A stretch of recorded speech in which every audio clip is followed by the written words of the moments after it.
Monsters of Drakkenheim officially launched today, almost instantly proving how much support this project has garnered. The latest addition to the Dungeon Dude's absolute conquest through Kickstarter has over 300 pages of monsters, layers that you can run right away, magic item crafting systems from eldritch body parts, which is super nasty, why'd they think of that?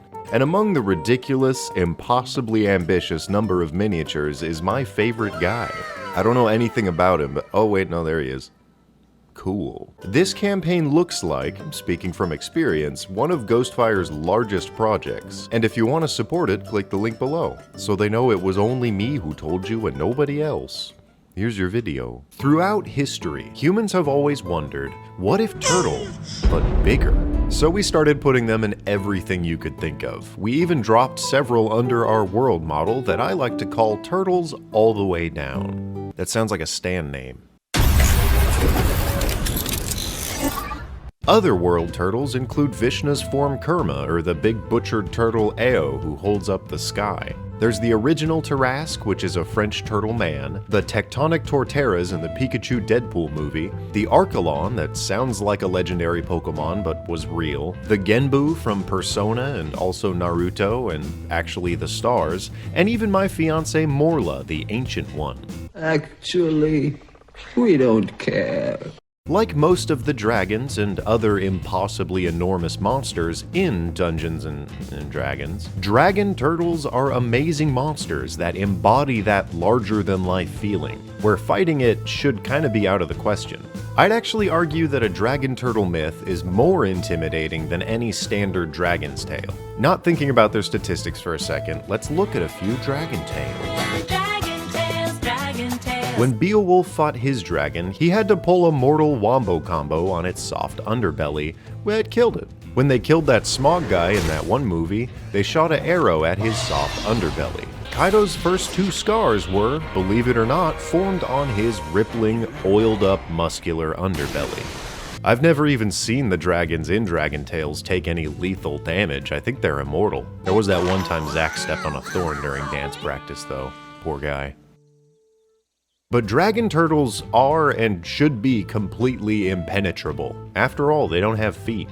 Or soft underbellies. In Dungeons & Dragons itself, dragon turtles function the same as red dragons. They claim a territory, make a hidden lair, and attack anything wealthy or dangerous enough that passes by. Their attacks are pretty direct and incredibly simple, but I want to add some ideas for how they might fight. If an armored warship travels through their territory, they'll move to immobilize the ship by snapping off the rudders or eating any oars that enter the water. If people start jumping in to fight it, it'll spew out a flame-like heat from its mouth so intense that it boils the water around its victims. Talk about turtle power. Then, depending on the size of the target, it'll either nudge a small ship into capsizing or bite and claw into a larger hole until that ship sinks. Once the ship hits the ocean floor, the dragon turtle takes advantage of the 5-second rule and gobbles up all the treasures it can find. It's okay, it doesn't actually eat them. They have rumination syndrome that can spit it back up, like that one glizzy goblin guy. I'm just saying. I think that's how he did that. So that's my reading of their basic tactics, but I definitely want to add to it. Real sea turtles don't fight anything, and their main predators are sharks. To survive an attack, they just go like this. Like Shield Basher runs in Dark Souls, one of their best attacks against a stronger enemy is a defense that's so strong it's annoying to fight. But what if they did use it like an attack? Say a boat is in their territory. They could make their presence known by briefly breaching the ocean surface, showing a big fucking carapace. And then once the crew starts to freak out and the ship picks up speed, the last thing they're going to be expecting is for this turtle to race in front of them and give them the Titanic treatment from a huge armored wall that was not there a second ago. One of the only ways to safely survive a dragon turtle's territory is to offer it a treasure tribute the moment that it shows up. Or if you're smart and have 700 gold coins, give each one to a novice wizard, bring them along, and have them all cast Magic Missile at the same time. That's how you kill most things in this game. Dragon turtles are considered gargantuan, and in the 5e art, this one is about the size of what looks like a brig. It's also based on an alligator snapping turtle, which these motherfuckers get pretty big. But go ahead and take a look at that turtle. I'd like to think that half the uncharted islands in the Forgotten Realms are just leatherback dragons.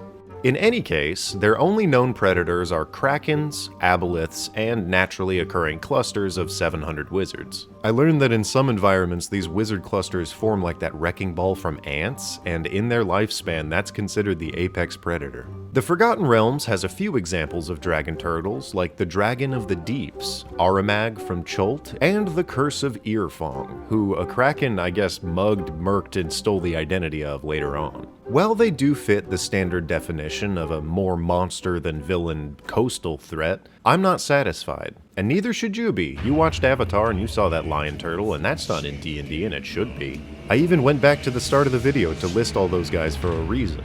If there's a big turtle in D&D, I think it should be awesome and mythical and wise, not just another drop in the bucket filled with greedy hoarding titans. I also finished playing The Wandering Village, and hell, I even made a whole tavern on the back of a titan in my second book, so I hold strong to the idea that in any given world setting, there should be a big slow creature with a city or a temple on its back. So let's grab their stat block and make a couple modifications. Their intelligence, I think, should climb up a little bit, and their wisdom should be off the charts.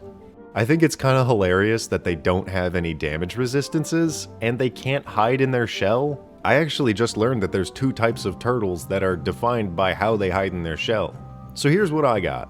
Honestly, if there was a living island made of armor and it closed up all the openings, a huge turtle god should just be untouchable for a few hundred years if it wants to be.